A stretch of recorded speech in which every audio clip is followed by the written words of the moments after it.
Nature Academy 10. Hoy tenemos a Sócrates Serrano, psicólogo, actor y conferencista venezolano con 17 años como director general de talentos en Acción Latinoamérica. Es licenciado en psicología y posee una maestría en desarrollo organizacional. Muchas gracias a Pisanatura y por crear este espacio de aprendizaje y de intercambio de información, y gracias a ustedes por estar aquí y por darse el permiso de compartir, de escuchar y de llevarse información que les puede ser útil. Yo siempre comienzo mis charlas diciendo algo que aprendí con un profesor de criminología en la universidad. Yo soy psicólogo y una de las materias que vi fue criminología. Y este profesor llegó al salón de la Universidad Central de Venezuela, donde yo estudié mi pregrado, subió a la tarima. Sí se entiende cuando digo tarima, ¿verdad? Subió a la tarima, nos miró a todos a los ojos, ¿sí? Y escribió en el pizarrón: no hay verdad. Y a partir de allí desarrolló toda su clase, y la clase era sobre la justicia. Y a mí me encantó eso que hizo, y siempre comparto en mis charlas y en mis conferencias y cuando comienzo a hablar en talleres esa misma premisa. No hay una única y absoluta verdad. Lo que yo les voy a compartir, claro que sí, parte de los conocimientos técnicos y de la teoría, pero parte también de mi propia vivencia de ciertas cosas. Y la invitación es a que cada uno de ustedes lo integre a su propia vivencia, a su propio estilo y a su propio mundo, ¿vale? Es decir, no les voy a decir cosas que son una verdad absoluta, porque la verdad no existe. Existe la verdad para cada uno de nosotros. Bueno, a mí me han invitado a hablar de gestión de emociones, del ABC de las emociones. Este es un tema que a mí me encanta, ya van a ver por qué, ya van a ver por qué me gusta tanto. Y quiero empezar diciéndoles que todos nosotros venimos al mundo con 5 emociones básicas, que vienen como en un chip que traemos de nacimiento. Venimos con ese chip y en ese chip vienen 5 emociones. Pero hay algunos teóricos que dicen que no son 5, sino que son más, que son 6 o que son 7, ¿no? Para recordarlas, yo les voy a invitar a que se fijen el nombre de Marta, ¿ok? Porque cada inicial, cada letra del nombre implica una de estas emociones con las que venimos a este planeta, a esta vida, a este mundo, ¿no? Marta es miedo, alegría, rabia, tristeza y asco. Pero hay otros autores que dicen que no es asco, que es amor. Entonces yo digo, bueno, es más o menos lo mismo, porque entre el asco y el amor, ¿verdad? La distancia es poca, ¿verdad? En ocasiones la cosa es como muy parecida, ¿verdad? Pasamos de uno al otro rápidamente. Y hay otros autores que dicen que además del asco y el amor está la sorpresa como otra emoción. Entonces pudiera ser Martas, ¿no? Pero bueno, no importa. Ustedes acuérdense de Marta y por ahí les va a venir la información, ¿ok? Miedo, alegría, rabia, tristeza y asco, que también se le ha llamado rechazo, ¿ok? Y o amor, que es tan importante y para mí es el piso de todas las demás. Quiero comenzar a compartirles algunas cosas desde mi propia vivencia, desde mi experiencia con estas emociones. Comencemos hablando del miedo. Esa emoción que a veces nos paraliza y no nos deja avanzar. El miedo es una emoción que tiene que ver con todo lo que nos pasa en nuestra cabeza.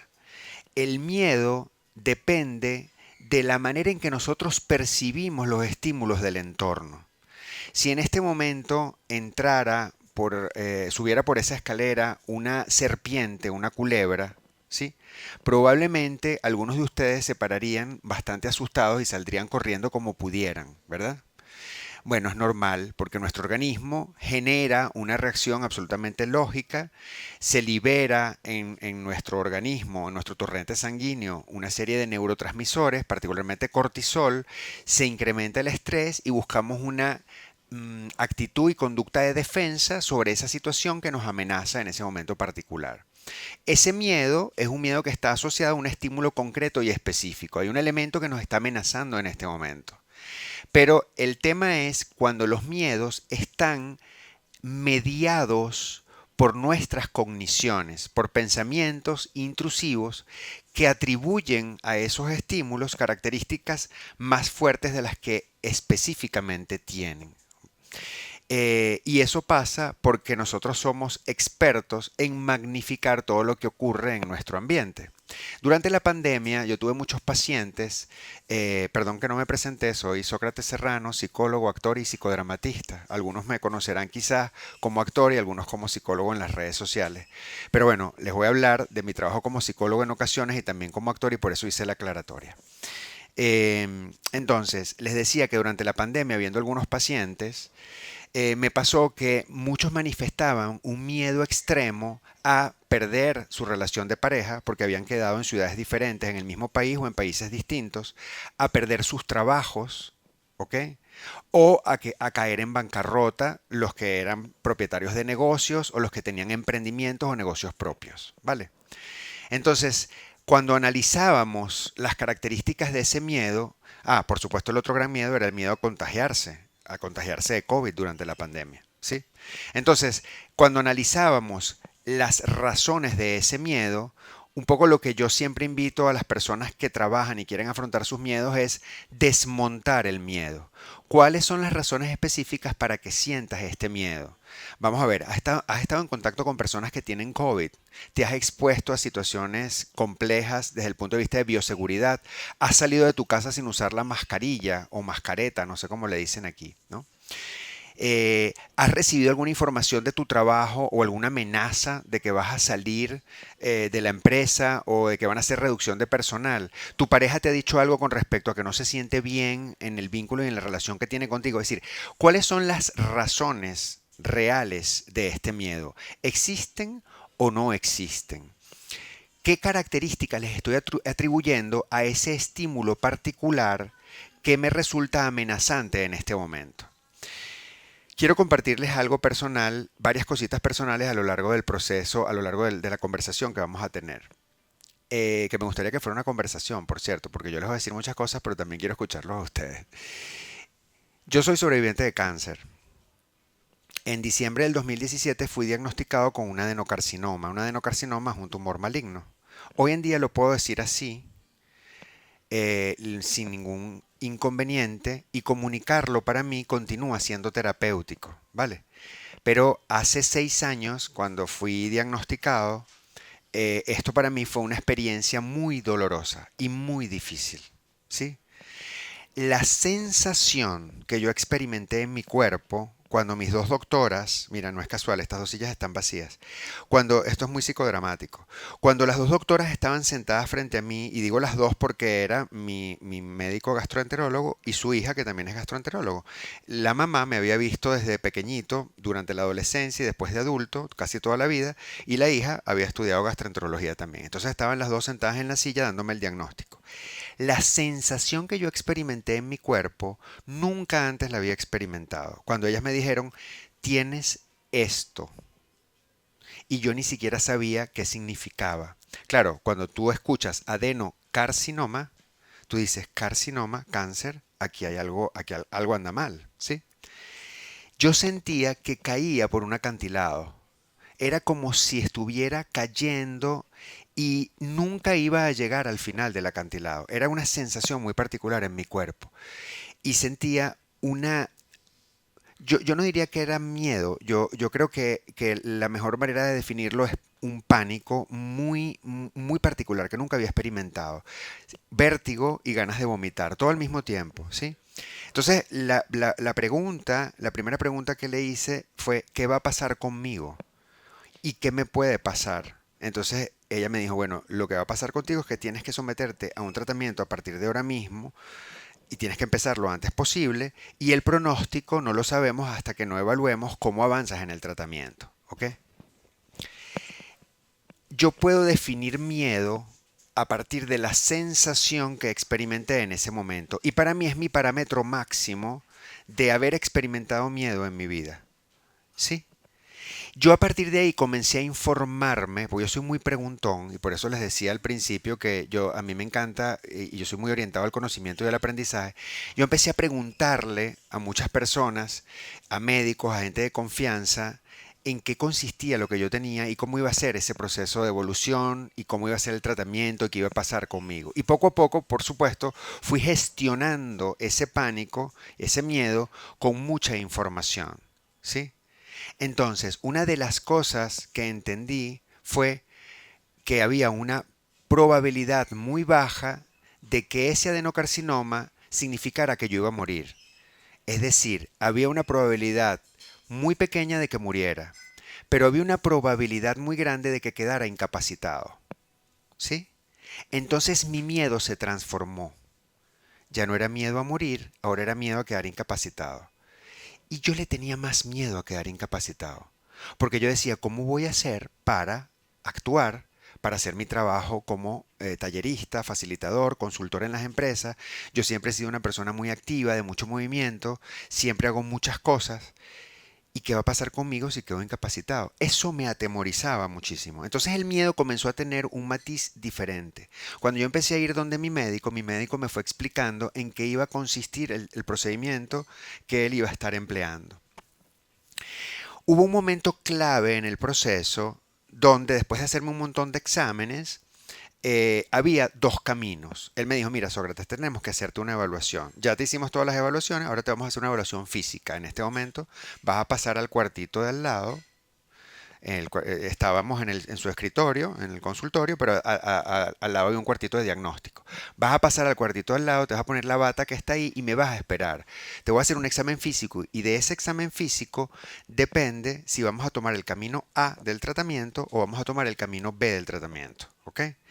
El camino A significaba que la manera de intervenir el tumor, el adenocarcinoma, implicaba que muy probablemente yo quedara con limitaciones. ¿Ok? El camino B implicaba que me podían hacer un tratamiento que tenía mayores probabilidades de que no quedara con limitaciones. ¿Me voy explicando? Vale. Entonces yo entré al cuartito de diagnóstico y me quedé, adivinen cómo, ¿cómo creen que me quedé? Petrificado, no me podía mover. Yo estaba paralizado del miedo en ese momento. Entonces no me podía ni siquiera quitar el botón de la camisa. Me tenía que poner la batica. Además, esa situación es un poco bochornosa. ¿No les pasa cuando van al médico? Que uno se pone una batica que tiene atrás, está toda abierta. Y uno se siente súper, ¿verdad? Es una cosa, uno se siente intimidado ahí, como desnudo, abierto por detrás, y entonces es una cosa rara. Más la sensación que tenía en ese momento. Entonces me acordé de un ejercicio de actuación que había leído de una profesora de teatro del Actor Studio que se llama Susan Batson. Susan Batson es una profesora del Actor Studio que dio clases mucho tiempo en Nueva York y también daba clases en Australia. Y escribió un libro que se llama Verdad, ¿no? Y ella en el libro recomienda a los actores un procedimiento para vencer el miedo en una situación de casting. Y esa técnica, comillas, que ella recomienda es, imagínate detrás de la cámara un paisaje de un sitio que te dé mucha tranquilidad. Coloca todos los detalles detrás de la cámara. Ese sitio te da paz, te da tranquilidad, te da serenidad, te hace sentir bien. Imagínate todo con mucho detalle. Y sienta al lado de la cámara, seguramente al lado del camarógrafo o al lado del director, el que está haciendo el casting, a una persona que para ti sea significativamente importante en tu vida y que te haya calmado en situaciones difíciles, complejas o que te haya protegido. Imagínate eso. Y luego que lo tengas claro, haz tu trabajo. Esa es la recomendación de Susan Batson. Y a mí, lo que me vino a la mente fue la recomendación de Susan Batson cuando entré al consultorio. Y yo dije, bueno, yo me voy a imaginar que estoy en Playa Colorada, en el estado Sucre, en Venezuela. Esa es una playa muy hermosa a la que yo iba cuando niño y acampábamos mis padres y mis tíos y yo en esa playa. La playa bella, la arena es muy rojiza, el agua es azul verdosa, tiene montañas pegaditas de la playa. Yo me imaginé esa playa donde yo viví momentos muy especiales cuando era niño. Y en la silla senté a mi papá. Mi papá murió cuando yo tenía 18, pero para mí era mi héroe, ¿no? Hasta los 18 fue mi role model, esa persona que me inspiró en mi vida, ¿no? Era un ser muy especial, mi papá. En fin, yo sentía que él era la persona que podía protegerme en ese momento y lo senté imaginariamente en esa silla. Cuando yo hice eso, cerré los ojos y imaginé todos los detalles de Playa Colorada, imaginé a mi papá sentado allí, muy lentamente comencé a desvestirme, a desabrocharme el botón de la camisa, pude moverme, me puse la batica, me senté en la camilla, entró Rubén, que es el médico, me evaluó, me examinó y me dijo, Sócrates, tranquilo, vamos por el camino B. ¿Por qué les cuento esto? Porque en ese momento el miedo me paralizó. Yo estaba con toda la sensación de base absolutamente lógica, porque estaba expuesto a una situación límite, magnificando el resultado de una evaluación diagnóstica que ni siquiera sabía cuál iba a ser. Había probabilidades de que fuera un camino u otro. ¿Y qué permitió que yo me relajara? Permitió que yo me relajara, quitar la energía de ese estímulo y colocarla en otro lugar. ¿Me estoy explicando? Perdón, así funciona nuestro cerebro, ¿ok? Y eso lo podemos hacer con todos nuestros miedos, incluso, y por eso les estoy poniendo este ejemplo tan duro o tan extremo, incluso con miedos como este, ¿sí?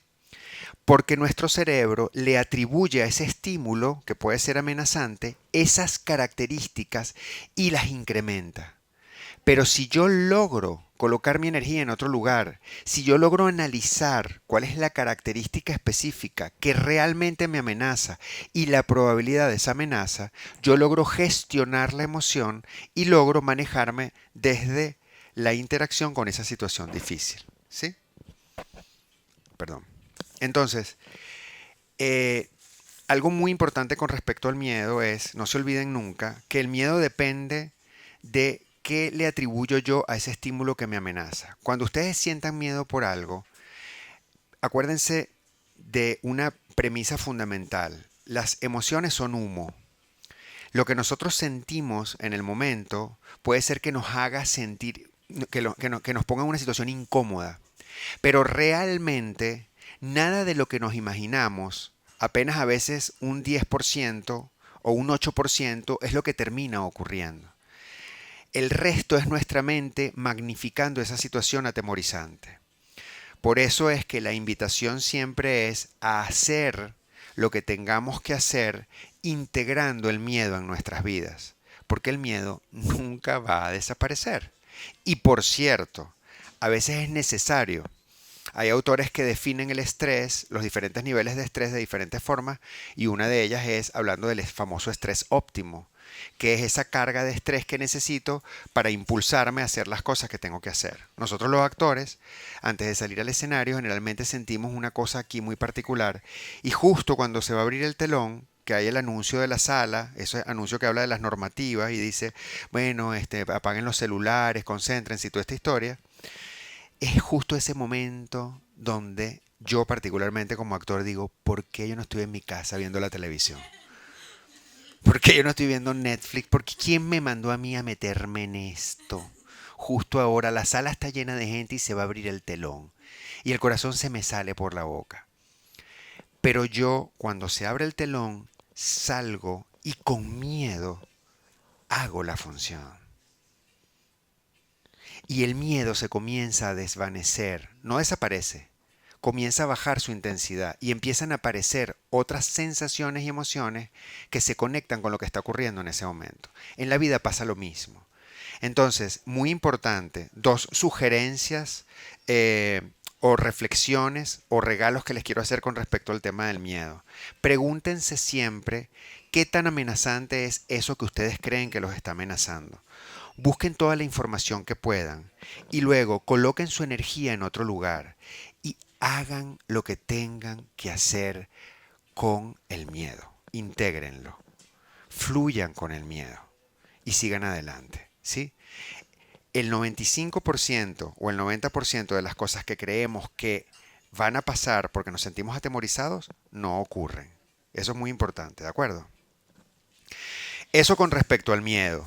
Les voy a hablar ahora de Marta, M.A., miedo, la alegría. ¿Ok? Hola. La alegría. Bueno, ¿a quién no le gusta estar alegre? A todos nos gusta, ¿verdad? Pero, ¿por qué hablar de la alegría? Porque es muy importante que nosotros identifiquemos cuáles son nuestras fuentes de placer y de disfrute. Ustedes dirán, bueno, pero claro, yo ya tengo clarísimas cuáles son. Pues resulta que muchas personas no tienen claro qué les gusta hacer o qué cosas les hace disfrutar. o qué cosas les resultan placenteras en su vida.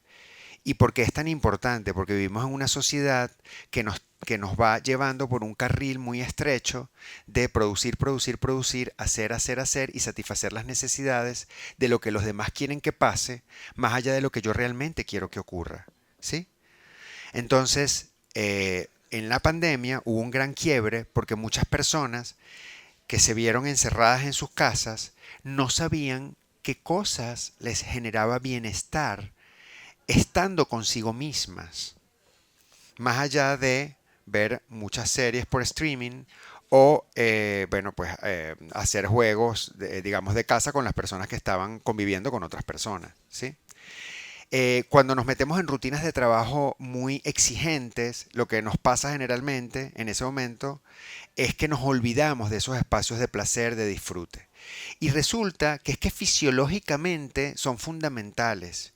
Tenemos que conectarnos con esos espacios de disfrute porque nuestro organismo necesita autorregularse. Si nosotros nos quedamos metidos en el estrés con cargas de cortisol permanente en nuestro organismo, sin buscar espacios de disfrute y de descanso, lo que va a pasar es que nos vamos a enfermar.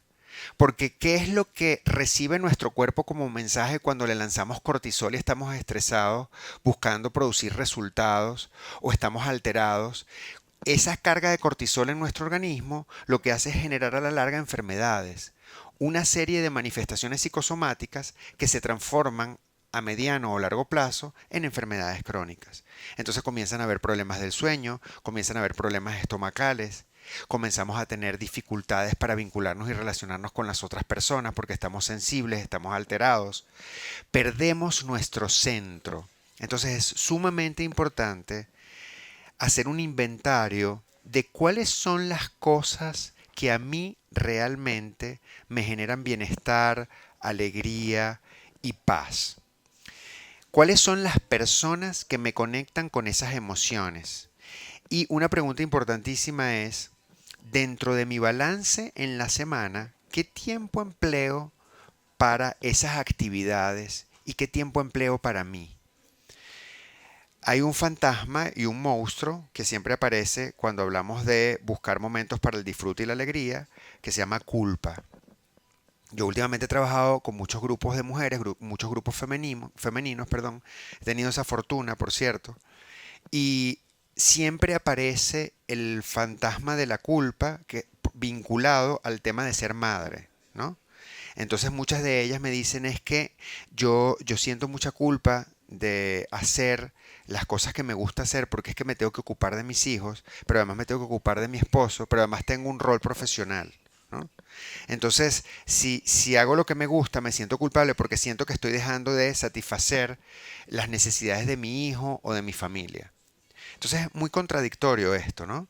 La culpa es una emoción, por cierto, bastante inútil, que la única utilidad que tiene es permitirnos preguntarnos si podemos hacer algo más por eso, por lo que nos sentimos culpables.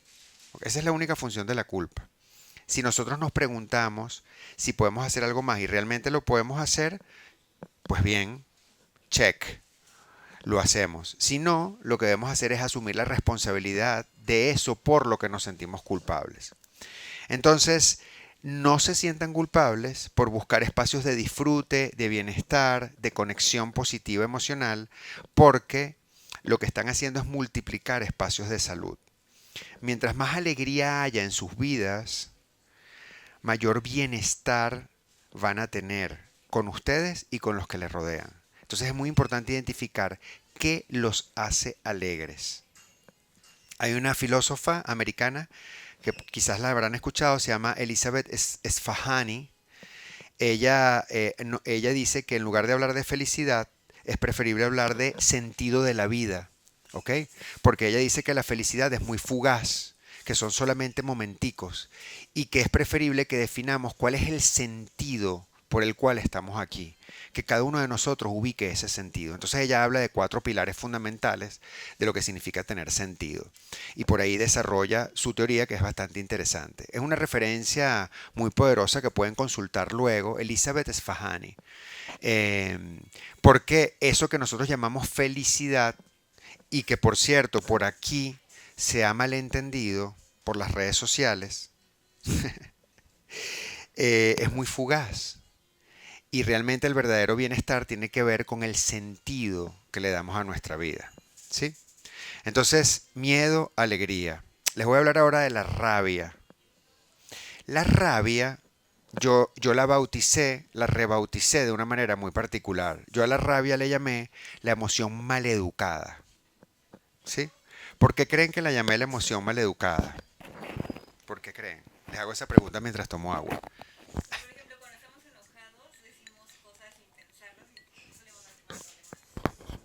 Ok, exacto. Se nos sale, ¿verdad? Y eso puede ser para los demás hiriente, quizás, ¿no? Esa es una de las razones. Otra de las razones es que en algunas culturas, sobre todo las nuestras latinoamericanas, ¿sí?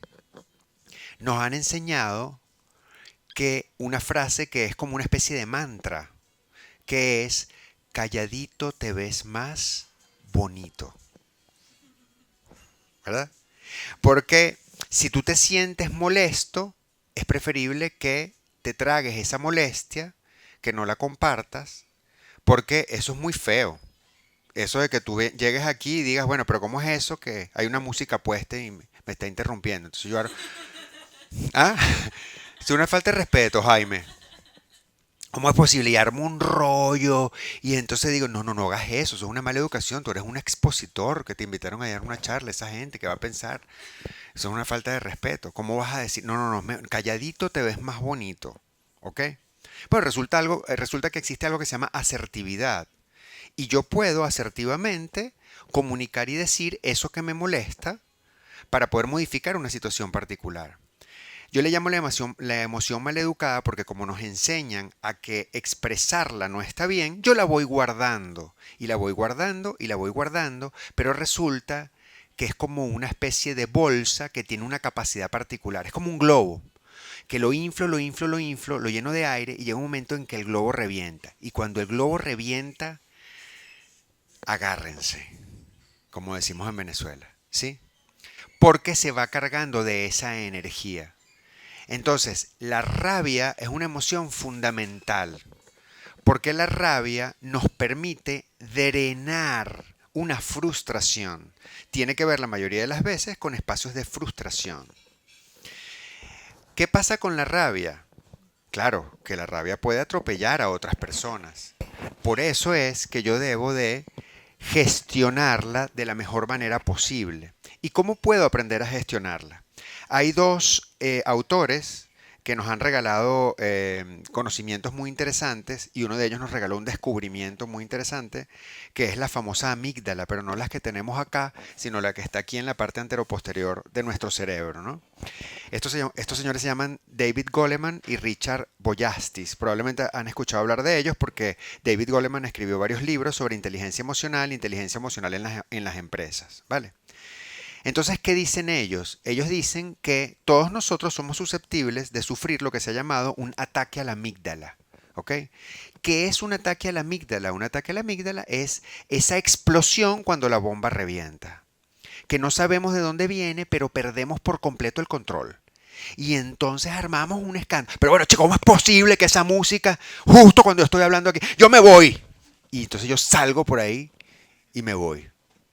Y entonces sale de adentro Ernesto y la gente, mira, pero Sócrates, no, no te vayas, pero no, chicos, yo me voy. Me voy caminando por ahí, pegando gritos para allá.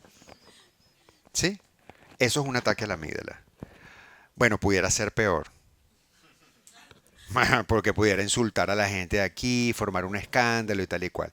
Pero ¿por qué se produce ese ataque a la amígdala? Bueno, ese ataque a la amígdala se produce porque es una reacción primitiva emocional que está almacenada allí y que se dispara por una situación específica, particular, que hace que perdamos el control en un momento, en un contexto muy, muy particular. Pero resulta que lo que nos enseñan estos autores es que nosotros tenemos unos estímulos antecedentes. Los estímulos antecedentes son esos que ocurren en nuestro organismo que nos avisan que viene el ataque a la amígdala. Es como un warning, como una luz roja que se prende y que nos dice peligro, peligro, ¿ok? son diferentes esos estímulos antecedentes. A algunas personas les tiemblan las manos, a otras sienten como un vacío en el estómago, otras sienten un calor en la nuca y en la cabeza y se le ponen las orejas rojas, a mí me pasa eso. A otros le tiemblan las manos, ¿ok? A otros se les seca la boca, a otros se ponen torpes motrizmente, entonces se tropiezan, ¿ok? O se equivocan. Esos estímulos son estímulos antecedentes y lo que nos dicen es, viene el ataque a la amígdala. Es como, cuidado, que ahí viene, ¿sí? Entonces lo que nos dicen estos autores es, tienes que aprender a identificar los estímulos antecedentes porque te van a avisar que ya es inminente que llegue el ataque a la amígdala. Ese es el momento para que tú te coloques en modo escucha y hagas preguntas en lugar de reaccionar. ¿Por qué? Porque cuando hago preguntas, yo estoy abierto a recibir información. No estoy reactivo, estoy receptivo, porque ya sé que me puedo descontrolar en cualquier momento particular. ¿Me van siguiendo? Entonces, si yo puedo hacer preguntas para escuchar al otro y moderar lo que está ocurriendo, ¿habría alguna forma de bajar la música? Esa es una pregunta que yo pudiera hacer. No, no, esto es un... No, no, no, no. Es una simulación, no pasa nada. Yo puedo hacer preguntas. O ustedes suelen colocar música de fondo mientras los invitados conversan. ¿Sí? Y puedo seguir explorando. Si yo en ese momento siento que no puedo controlar el ataque a la amígdala, entonces es preferible que yo me retire brevemente y tome una pausa, porque siento que es inminente. ¿Ok? Entonces yo me retiro, me voy al baño, me veo al espejo, respiro, me echo agua en la cara, en la nuca, salgo a la calle, tomo un poco de aire y vuelvo a entrar. ¿Ok? Porque sé que es inminente, porque yo no lo puedo controlar. ¿Sí? Esa es una situación extrema. A mí, yo les quiero contar una anécdota muy rápida de algo que me pasó con un ataque a la amígdala de un profesor. Yo estaba estudiando un diplomado en Venezuela, que era una alianza entre una universidad muy importante de Venezuela, la Universidad Católica Andrés Bello, y una empresa de consultoría muy famosa a nivel mundial que se llama Hay Group. El presidente de Hay Group en ese momento nos estaba dando, yo estaba en ese diplomado y este señor nos estaba dando una materia completa. Pero este diplomado tenía un formato donde tú ibas a clases regulares y cada mes te ibas a una especie de minitón, un retiro, durante todo un fin de semana. ¿Ok? El fin de semana anterior a la clase que les voy a contar, nos habían dado un intensivo sobre inteligencia emocional. Y habíamos visto toda la materia de inteligencia emocional. ¿Vale? Cuando yo voy a la clase que me toca después de ese intensivo, la clase era sobre estrategia de capital humano en las organizaciones, otra cosa completamente diferente. En la mañana, este profesor había dado su clase y yo sí había visto que este profesor era como un poco estricto, ¿no? Entonces, por ejemplo, uno estaba sentado y hablaba con el compañero, ¿verdad? Entonces tú estabas viendo la clase y entonces tú le decías, oye, qué interesante. Mira al frente. Y tú decías, bueno, está bien, no le puedo comentar nada, ¿no? Son unas cosas como un poco reactivas, ¿no? Y entonces, claro, había como una risa interior que todos los estudiantes tú sabes, nos tragábamos un poco, pues decíamos, pero este señor, bueno, está bien, ¿no? Y nosotros seguíamos en nuestra clase. La clase duraba todo el día. Yo me fui al mediodía a la oficina, era un grupo empresarial, éramos todos gerentes de empresas en ese momento. En ese momento yo trabajaba en el mundo organizacional, era gerente de desarrollo organizacional de una empresa de telecomunicaciones. Entonces yo me fui a la oficina a hacer unas cosas que tenía pendientes, pero se me hizo tarde y llegué tarde. Entonces yo entré sigilosamente, como pude, abrí la puerta despacito, ¿ok? Entré así, el profesor estaba ahí, entonces bueno, hice todo lo posible, tú sabes, de no, pero lentamente, mucho más lento que esto, yo estoy dramatizando.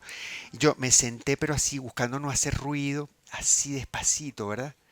Así apenas que no se sonara nada, porque los salones eran muy chiquitos. Y cuando ya dije, wow, ya no hice ruido, ay, menos mal. Y cuando ya estaba así, creo que no se dio cuenta. Esto es una falta de respeto, chico, lo que tú estás haciendo. ¿Tú crees que tú puedes entrar aquí así? Y por ahí se fue. La reacción de ese señor fue una cosa increíble. Yo no les puedo contar lo que hizo, ¿ok? Los gritos que pegó fueron una cosa impresionante. O sea, empezó a decir muchas groserías, muchas palabrotas y empezó a insultarme.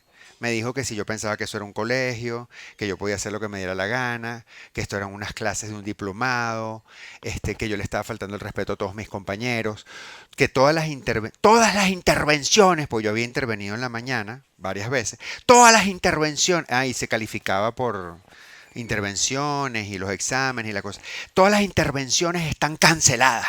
No te voy a anotar ninguna intervención. Hasta que una de nuestras compañeras, que era una gerente de recursos humanos de una empresa financiera, ella era una dama, ella siempre era muy correcta, hablaba en un tono de voz muy suave, era una mujer muy especial, muy dulce, ¿no? Impecable, vestida, ¿no? Y él empezó a decir un montón de improperios, este señor. Ataque a la amígdala en su máxima expresión, ¿ok? Y entonces él dijo varias groserías que no voy a repetir. Y entonces en una de esas, la única manera en la que él se paró fue cuando ella le dio un golpe a la mesa. Un momento. Usted nos está faltando el respeto a todas las damas que estamos en este salón. Le agradezco que se modere. Y entonces el señor tomó conciencia que estaba en un ataque a la amígdala. Y ahí se quedó petrificado unos segundos y dio permiso. Y se fue al salón. Acto seguido, por supuesto, todos dijimos, ¿qué fue lo que es esto? ¿Qué pasó? Por supuesto, mis compañeros me empezaron a bromear, ¿verdad? Entonces me dijeron, pero bueno, es por tu culpa, que te manda a llegar tarde, ¿cómo tú vas a descontrolar así a los profesores? ¿Cómo se te ocurre, verdad? Toda esta historia. Y el señor entró de nuevo y dijo, vamos a seguir con la clase. Entonces esta compañera le dijo, ¿usted no piensa pedirnos disculpas? Entonces él dijo, bueno, disculpe, la situación. Bueno, vamos a seguir, ¿no? Entonces ella dijo, no, nosotros no vamos a seguir. Dijo ella, yo me voy a retirar y yo espero que la empresa responda por lo que acaba de ocurrir. Y eso sentó un precedente. Yo les estoy echando toda esta historia porque la coordinadora de este proyecto académico me llamó para pedirme disculpas en su nombre por lo que había ocurrido. Pero yo les estoy hablando de un ejecutivo de altísimo nivel, de una empresa que prestaba servicios en toda Latinoamérica. ¿Y por qué se los estoy trayendo como ejemplo? Para que vean cómo la rabia como emoción puede destrozar una carrera. Entonces yo le decía, porque es que lo que no les conté es que como yo había tenido la clase de inteligencia emocional el fin de semana pasado, claro, cuando el señor empezó a alterarse de esa manera, yo pensé que era una dramatización. Porque claro, yo soy actor, estudié psicodrama y me pareció genial que el señor tuviera una demostración de un ataque a la amígdala después de la clase que habíamos tenido. Entonces, claro, cuando él tuvo las primeras reacciones, yo al principio estaba descolocado, pero después me empecé a sonreír. Claro, porque pensé que era una dramatización. Y entonces le dije a mis compañeros, oye, buenísimo. Y el hombre se alteraba cada vez más. Obviamente, por eso llegó a ese nivel. Eso es lo que no les había contado. Porque él pensó que yo me estaba burlando de él y me lo decía, usted se está burlando de mí. Y yo decía, pero es que es increíble su capacidad histriónica, es lo que yo pensaba. No, el señor tenía un ataque a la amígdala.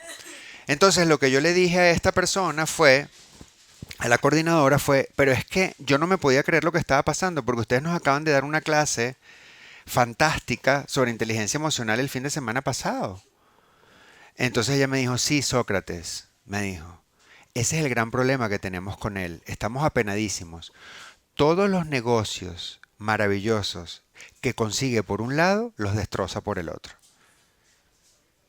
¿Lo ven? Fíjense qué importante es tener conciencia de cuáles son nuestras reacciones en situaciones límites como esta. Por eso es tan importante tener la posibilidad de drenar en espacios complejos y complicados emociones como esta, ¿ok? Respiren la rabia, respírenla, dejen que salga, busquen espacios de protección para expresarla, con asertividad, en espacios de confianza, pero no se la traguen, no pasa nada, ¿sí? No atropellen a las personas, pero permítanse expresar su molestia. Es preferible decir, estoy sumamente molesto por lo que está pasando, como dice Marshall Rosenberg. Marshall Rosenberg, que es el autor de la comunicación no violenta y habla de los 4 pasos de la comunicación no violenta, nos dice que el primer paso es describir en lugar de calificar. ¿Ok? Entonces, describir en lugar de calificar es, si recibimos una agresión, decirle al otro, me estás gritando y me estás levantando la voz. Estoy describiendo lo que está ocurriendo. Luego identificar la emoción que yo estoy sintiendo en este momento. Entonces decirle al otro, por ejemplo, en este momento me estoy sintiendo agredido. Eso es diferente a decirle, pero bueno chico, ¿qué es lo que te pasa a ti? Porque yo le voy a responder con la misma energía, ¿verdad? Pero cuando yo me sintonizo con esta energía diferente y yo describo la emoción, mi energía cambia y la del otro también cambia. Y luego identificar cuál es la emoción, perdón, cuál es la necesidad que está detrás de la emoción. Entonces, yo necesito que me respetes, yo necesito que me escuches, yo necesito que me hables de una manera diferente y luego hacer una petición, que es el 4.º paso. A mí me gustaría que nos sentáramos a hablar de una manera diferente. Yo quisiera que dejáramos esta conversación hasta aquí y hablemos mañana. Yo te pediría que habláramos esto en otro espacio, más privado, etcétera. Lo que yo quiera pedirle. 4 pasos de comunicación no violenta. Si quieren ahondar sobre este tema, les invito a que investiguen sobre estas dos fuentes de información. Inteligencia emocional, ataque a la amígdala y comunicación no violenta de Marshall Rosenberg. ¿Ok? Eso con respecto a la rabia. Miedo, alegría, rabia. ¿Cuál viene ahora? Tristeza. Ok. Tristeza. La tristeza es una emoción, yo también la bauticé y la bauticé como la emoción no corporativa. ¿Ok? ¿Por qué creen que la bauticé como la emoción no corporativa o no productiva?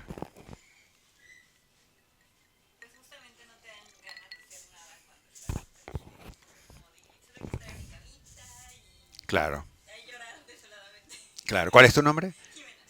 A Jimena, me la traje yo, eso es lo que ustedes no saben, para que ella respondiera a todas las preguntas. Efectivamente, cuando estamos tristes no tenemos ganas de hacer nada y a las personas en las empresas no les conviene, ¿verdad? Porque si estamos tristes no somos productivos. Por eso yo la llamé la emoción no corporativa. Pero lo que no, lo que van conociendo mejor los gerentes de las empresas es que si yo me salto esta emoción como cualquier otra, lo que voy a crear es una bomba atómica emocional. Les voy a compartir otra cosa muy personal y es que yo perdí a mi hermana hace 3 años por COVID en plena pandemia. Una persona fundamental en mi vida y muy importante. Era como mi hermana gemela, a pesar de que nos llevábamos 6 años. Ella era 6 años mayor que yo y, y bueno, ha sido una de las personas que más he amado en mi vida. Y ahora lo digo y me conmuevo porque no está conmigo. Y me permito conmoverme en este momento. Y no pasa nada. No pasa nada si me conmuevo, porque estoy haciendo contacto con un espacio muy importante en mi vida. ¿Sí? Cuando ella murió, además murió a los 56 años, obviamente en 3 meses se fue, nadie se lo esperaba, como pasó con muchas personas en la pandemia, yo intenté gerenciar lo que estaba pasando. ¿Qué quiero decir con eso? Que como yo siempre he sido en mi casa el que coordina todo, el que toma decisiones y el que hace que las cosas ocurran, pues entonces yo intenté gerenciar todo lo que tenía que ver con la pérdida de mi hermana. Entonces, desde qué iba a pasar en el funeral hasta hay que llamar a mi sobrino que vive en Buenos Aires, Argentina, para que venga al velorio. Tú te tomas esta pastilla, tú estás deprimido y haces tal cosa. Y tú, las cenizas. ¿Quién quiere las cenizas? ¿Tú las quieres? No, yo nada más la quiero para rezar el novenario, me dijo mi mamá. Ok, entonces yo le dije a mi cuñado, ¿tú quieres las cenizas? Y me dijo, sí, yo las quiero, pero Juan Ignacio no las quiere. Juan Ignacio es mi sobrino. Entonces, ¿qué hago? Porque yo las quisiera tener en la casa. Le digo, bueno, las cenizas las tengo yo. Las voy a colocar aquí y cuando quieran hacer contacto con ella vienen en este horario. Yo gerencié todo. Adivinen qué pasó a los 7 meses. Exactamente. Como dicen en Harvard. Efectivamente. Una bomba atómica. ¿Sí? Y estuve deprimido 7 meses. Más. Casi un año, realmente. ¿Por qué? Porque yo nunca había tenido la experiencia de que se me muriera mi hermana. Y yo no podía entender por qué estaba tan triste.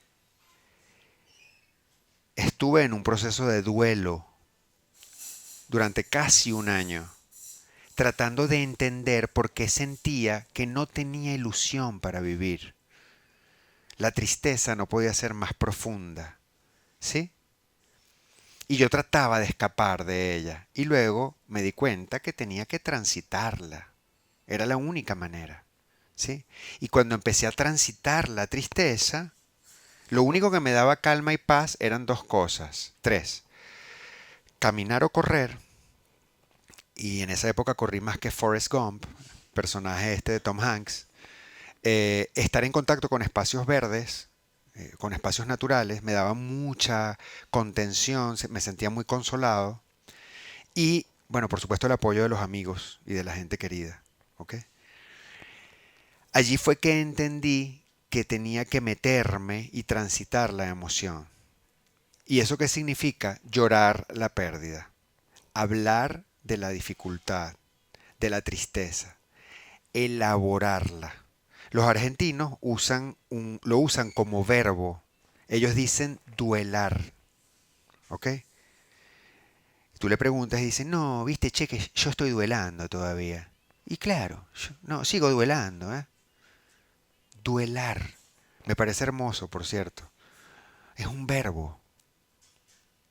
Esta mañana hice una entrevista a una actriz venezolana que vive aquí en Madrid, que se llama Arlette Torres, porque en la 3.ª temporada de mi podcast me interesa mucho el tema del duelo, precisamente por todo esto que viví, porque mi tarea ahora es normalizar las emociones displacenteras, hablar de ellas, generar espacios como este, hablar de los duelos, no quedarnos solamente con la imagen de las redes sociales de que todo es perfecto, bello, inmaculado y que la vida son puras cosas buenas, iluminadas.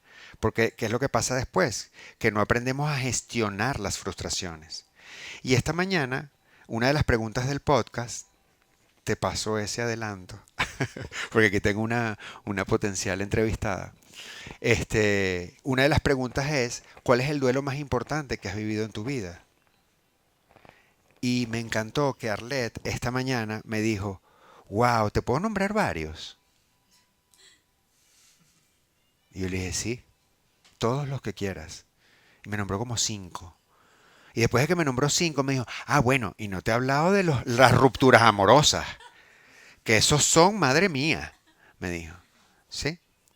Entonces, ¿qué pasa con la tristeza?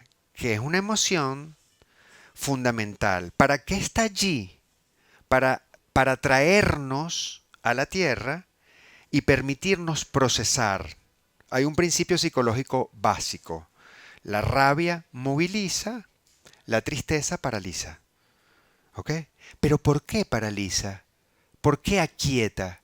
Porque la tristeza es una advertencia de nuestra psique. La tristeza nos está diciendo, ¡hey! Échate aquí y procesa lo que te toca procesar. No puedes seguir. Tu energía está aquí ahora.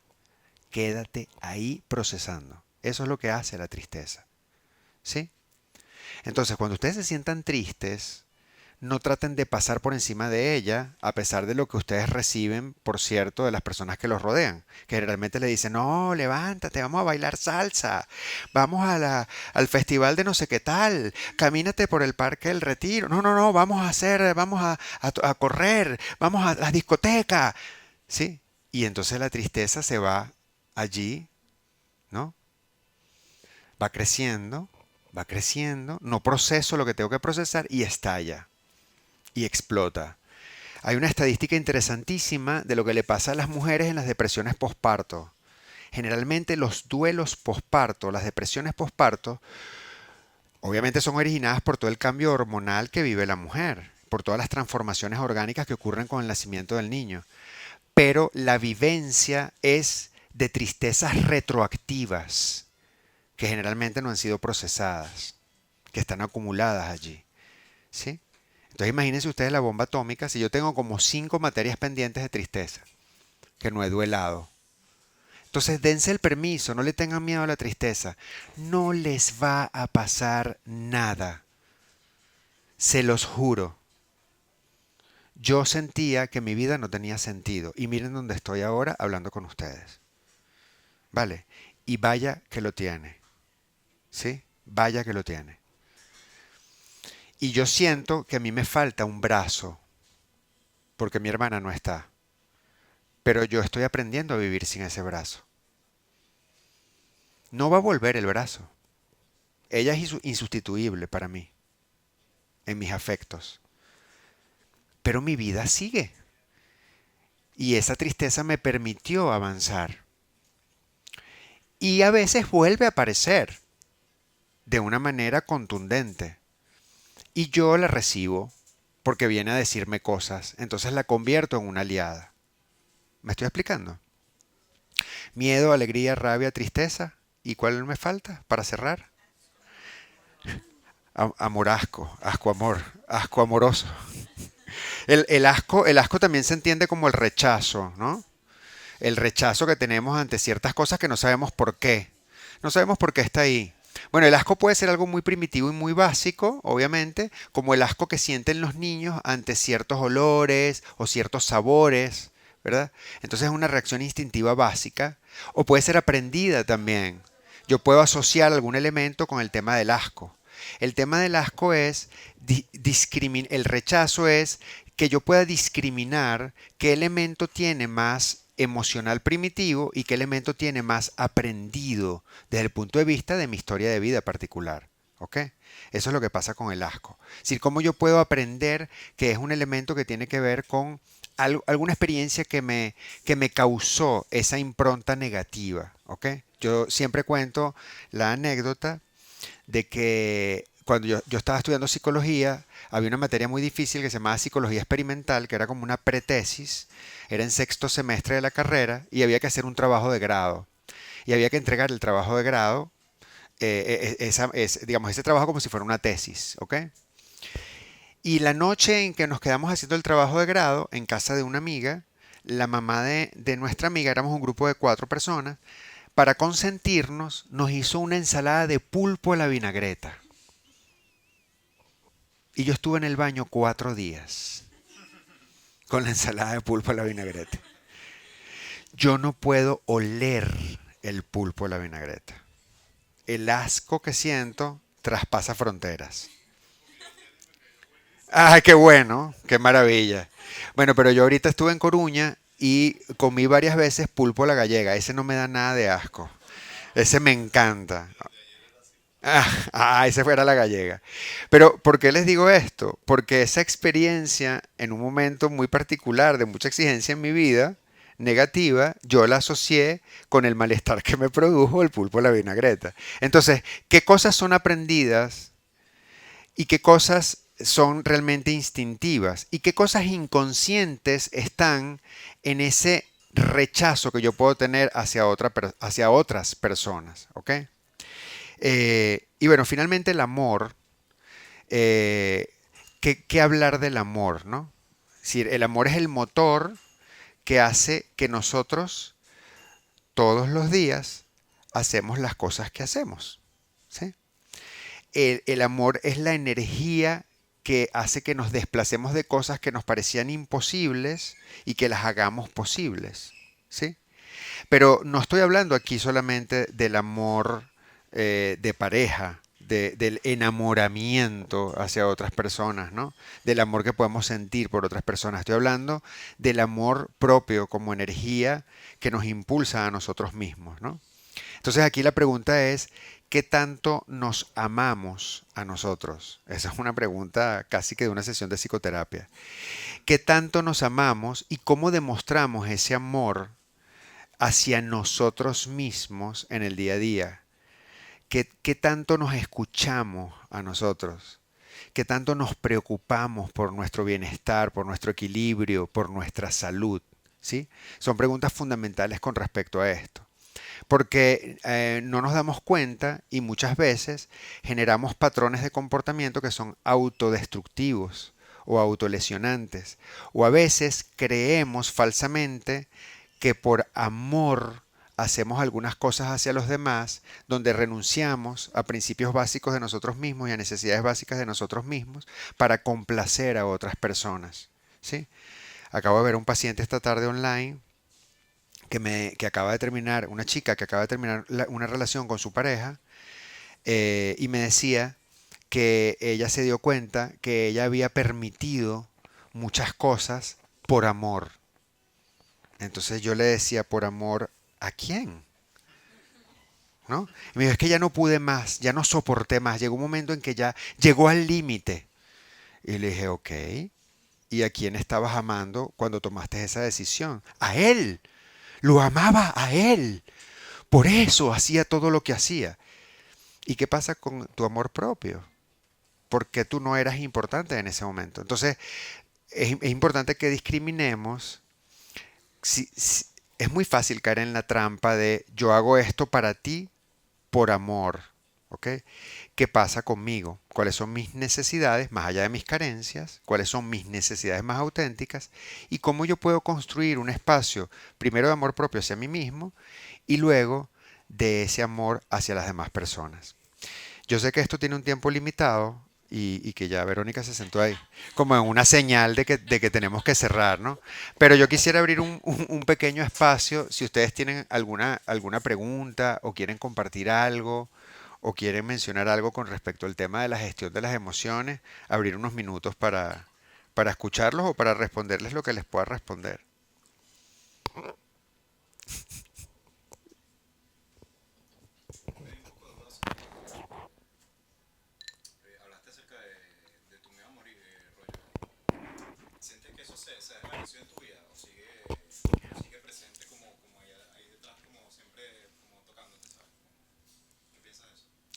Lo veo diferente, lo veo distinto. O sea, aprendí que, a ver, es que yo me transformé, o sea, mi propósito de vida cambió. Yo quería ser un gran actor, muy reconocido en Iberoamérica, y ahora mi propósito es ser una persona que ayude a otras personas. Es decir, mi propósito yo lo anclo ahora en sanar para servir, servir para sanar. Usar todos mis talentos para poder ayudar a otras personas en mi rol como psicólogo, como conferencista, como psicoterapeuta, incluso como actor.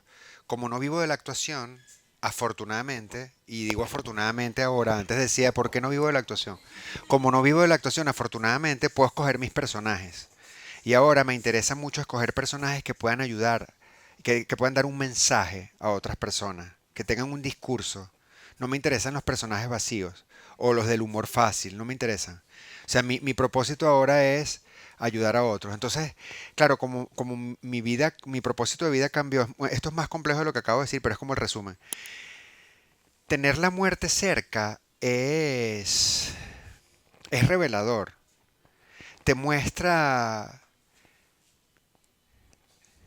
te muestra el sentido de la finitud. Entiendes que, entiendes que estamos prestados. eh, y te permite valorar la vida y valorar los momentos de manera especial y agradecer. Entonces, es un contraste maravilloso.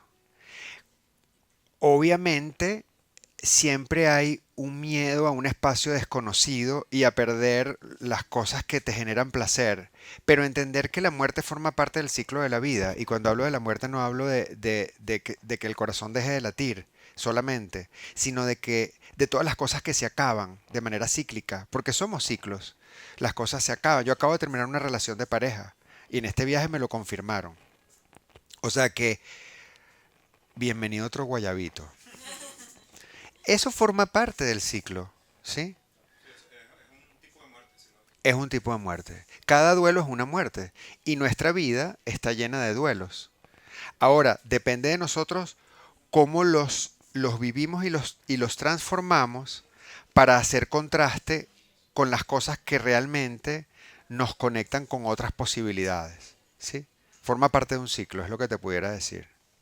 En gran resumen les digo, no le tengan miedo a las emociones displacenteras, agradézcanlas, recíbanlas, porque forman parte de nuestra evolución y de nuestro tránsito en la vida.